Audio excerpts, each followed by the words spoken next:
What's up YouTube, this is Roy from Third Duelist, and I got my Madolches again, a little bit of an update, changed some things around since you guys last saw this. Meta's changed a bit, and certain tech choices I like better. But anyway, let's get started.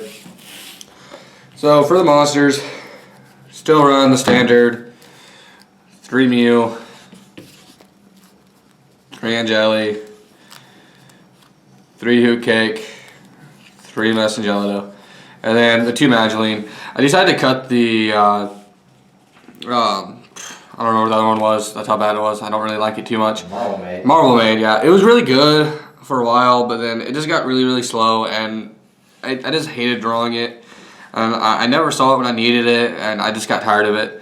And it was supposed to be placed for a 3rd Mageline, but I don't even think I would play 3rd if I had it, because it's really slow, this format. Like, it's good.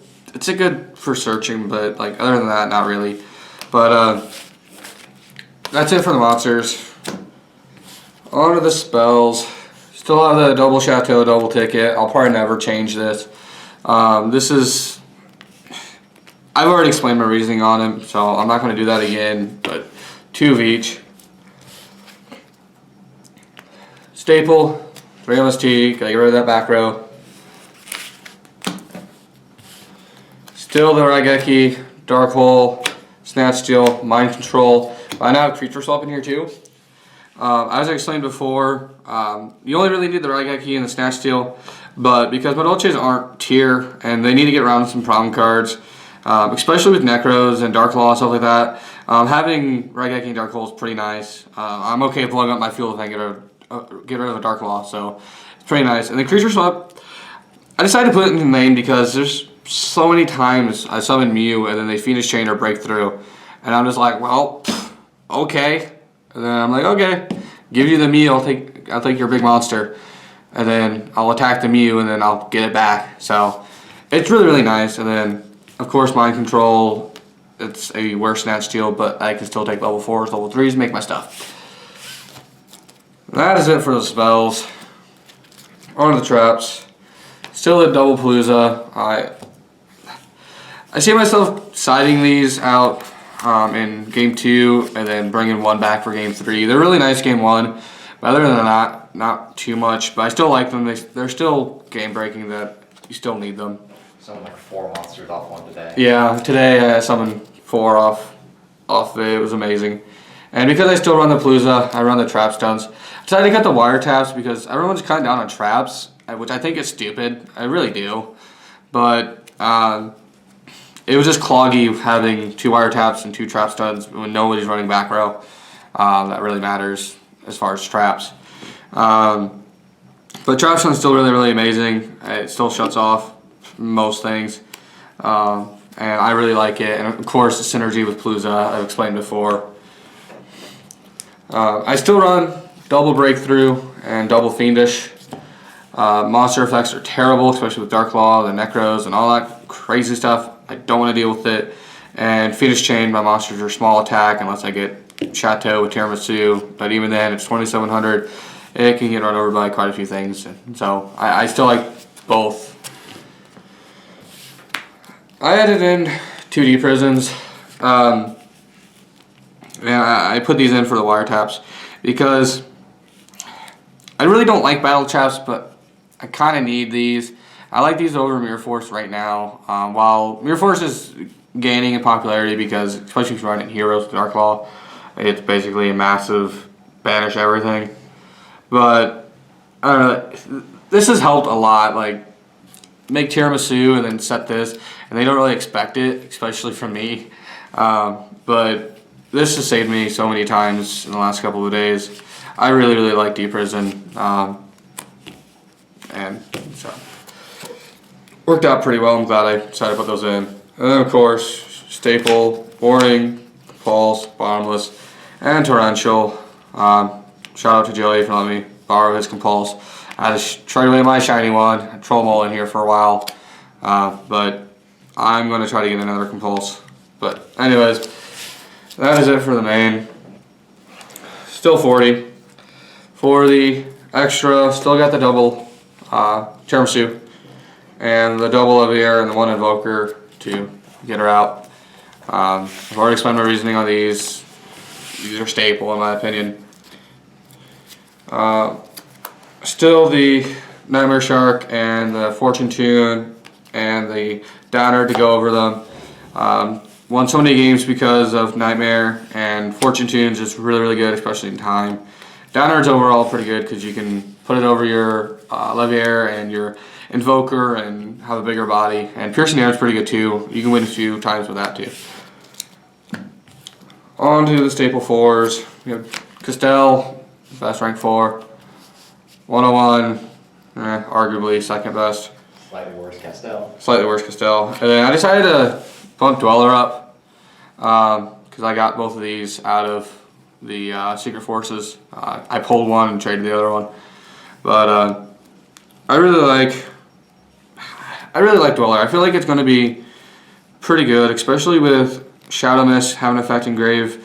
And then, of course, still Burning Abyss and Shadows. And, like, I don't know. I really like it. And I just found myself always wanting the second one or being hesitant to go in the first because then that'd be the only one I had. So I really like 2. I'm going to keep testing that out. I put it in for the Heartland Draco because, I mean, it was nice, but if I needed to stall, it was always Fortune Tune for that. So. And Nightmare Shark. And Nightmare Shark. But and then the beaters, OTK stuff. Got Blade Armor Ninja, Excalibur, and Dark Rebellion Exceeds Dragon. Excalibur's still pretty good. I didn't want to cut this. I cut the current Guardian for the Blade Armor because Excalibur still gets over some pretty big things, and it's there for when I need it. Rebellion Exceeds Dragon is still pretty good. I felt like both of these are still necessary to get over things, but I wanted Blade Armor in here because the deck can OTK, and this kind of just helps out with that. There's so many times where if I had this, it would have been game, just because it can attack twice, and I really like that. It might be cloggy with both these requiring the Warriors or the Messengeros, so that means I'm going to have to do some more recycling. But if I need both of these in the same game, I'm doing something wrong, or they're just doing something really good. But I do like Blade Armor in here. I've been testing out online, and I decided just to get one in real life to play too, because I really do like it. The OTK potential is really good. And that's it for the extra deck.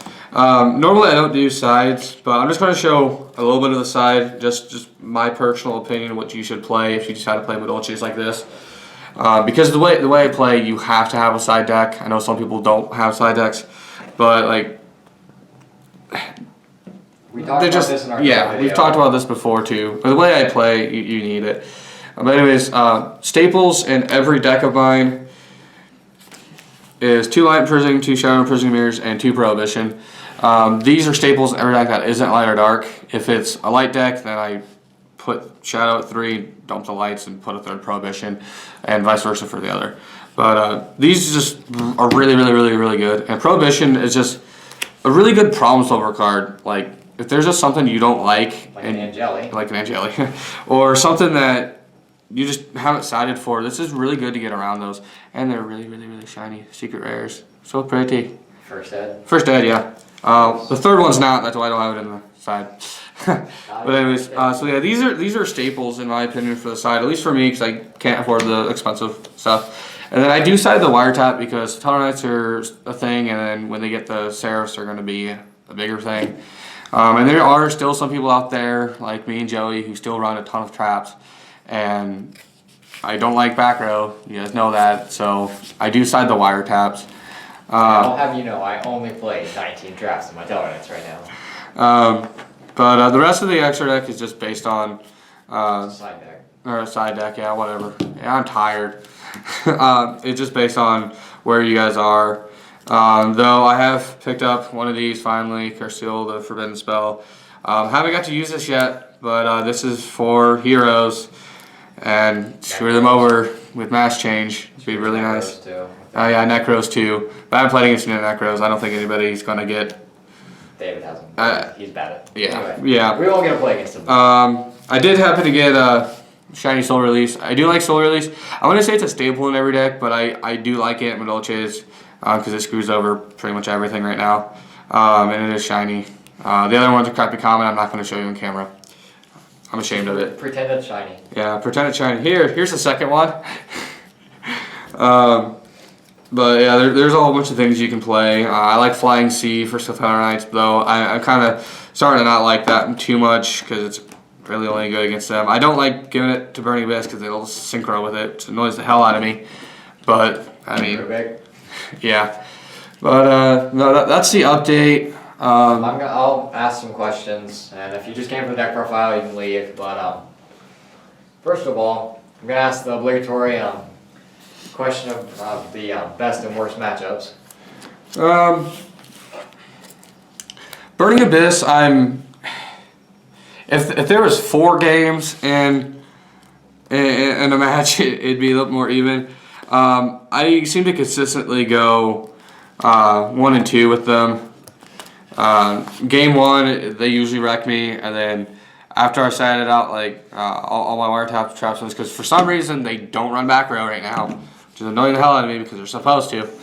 But once I side that out and put in my graveyard hate, I wreck them game 2 almost every time, and then game 3 they prohibition my Angeli or the Curse Seal,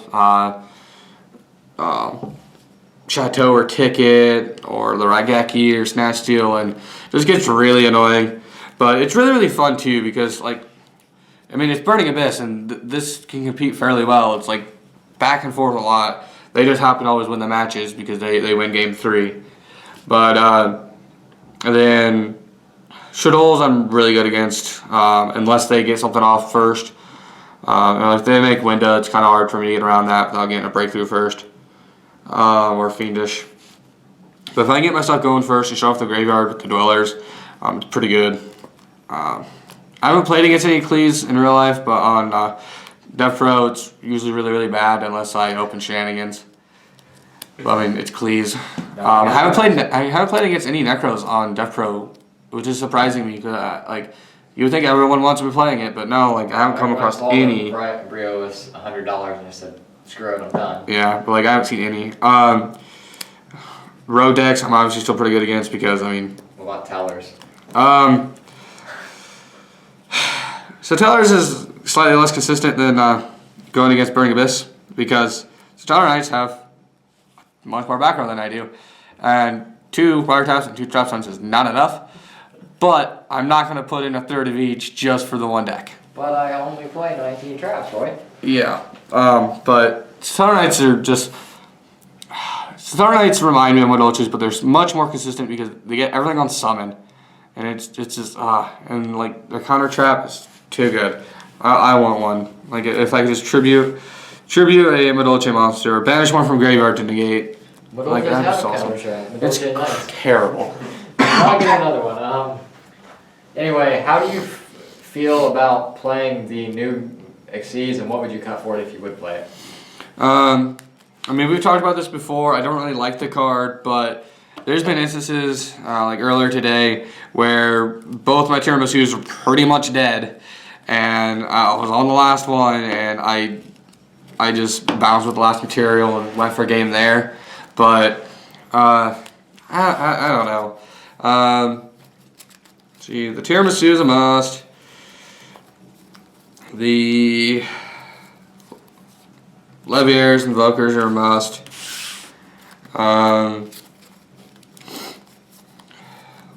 Castell 101. I really like the double dweller. One dweller is necessary. I would like this like one in there if I had to. I probably wouldn't cut the dweller for it, honestly. I do like their blade armor and the dark rebellion. I might cut Excalibur for it, maybe Downard, but I really do like Downard. Downard's really nice. But so is Excalibur. Maybe Fortune Tune, because I've been going in that less and less lately because I've been beefing up my main deck and my side. Making it more offensive. Making it a little more offensive, but also enough power cards. But I do like Fortune Tune. It's been helpful in certain situations, but I don't know. Either Fortune Tune or Excalibur. Probably not Downard. If I cut Fortune Tune, I'm going to probably cut Downard and put something else in there. Because the only reason why Downard's in there is because I have enough rank 3 targets. But while we're on the topic, how do you feel about Exciton, and explain your reasoning as to why you would or wouldn't play I love Exciton. in most rank 4 decks. Like I play Exciton in Quackies, but not in Madolches because you need your stuff on field. I mean, but wouldn't it be good for situations where you're struggling to get your combo pieces and you're falling behind and you can like having one card to help with that, I don't think would be worth it when I can play more versatile cards like having. I mean, I have Torrential in here, and I really don't like Torrential, but I feel like it's necessary in here. good torrential. And then that's why I play a whole bunch of power spells. Let me grab them again. That's why I play the Raigeki, the Dark Hole, the Snatch Steal, the Mind Control, and the Creature Swap. You got General Field Destruction with these three, which I feel like that's enough. And I don't want to have to go into an Exceeds when I go into something else. Like if it comes to that situation where I need to go into an Exceeds to save me, You're probably fucked anyway. yeah, and at that point I can either make a tiramisu to get myself out of it. I can make depending on the situation, 101 or Castell, Dark Rebellion Exceeds. Like there's so many other options I can go into. I don't really want to take out anything for the Exciton. And also, if they have something really good that I need to get rid of, and I don't have these, I've got these. I can just take them. And I just feel like these cards are much more versatile, along with the extra deck, than have to put an Exciton in there. I really like the card. If you have the room, play it, but not with a deck like Madolches, in my opinion. Okay, that's completely fair. How do you feel about Emptiness? Would you play it? And what would you got for it? If I had Emptiness, I would definitely play it because I love Emptiness. It's iffy. It's been back and forth on my testing on Dev Pro. Sometimes it's really good. Sometimes it's really bad. Well, especially with you playing the trap stones, that really helps too. Yeah. I would probably cut one Fiendish because I mean it's mediocre, but and one Palooza. Honestly. You don't play 2. You wouldn't play 3. Huh? You don't only play 2. I'd only play 2. Yeah. 3 I feel like would be too cloggy, especially when. Like if I was playing one of the more meta decks, I'd play 3 because it's much more easier. It's much more consistent to keep yourself on field. Like Stellar Knights? Yeah, but Madolches are. They have their matchups where they just can't freaking do anything, and I think having 3 would just be too cloggy. But I'd probably cut the one Shane and one Palooza for it. Yeah, so you have to be around us to get that joke. Since Vanity's got reprinted, I've been on a warpath to get my get 3, and I got 2 tonight. I still need to pick up my 3rd one, but. And I pulled 1, but I gave it to him. Or well, I didn't give it to him. I traded to him. Yeah, but I had something we wanted, but that's all the questions I have. If you have any questions for Roy, let us know in the comments below, and he can help get back to you and explain his reasoning on things and try his best to explain what he can. if you like the content that you just saw, you can click over here on all these other links and check out the rest of our channel. And if you liked our stuff, don't forget to leave a like, subscribe, and tell us what you thought in the comments below.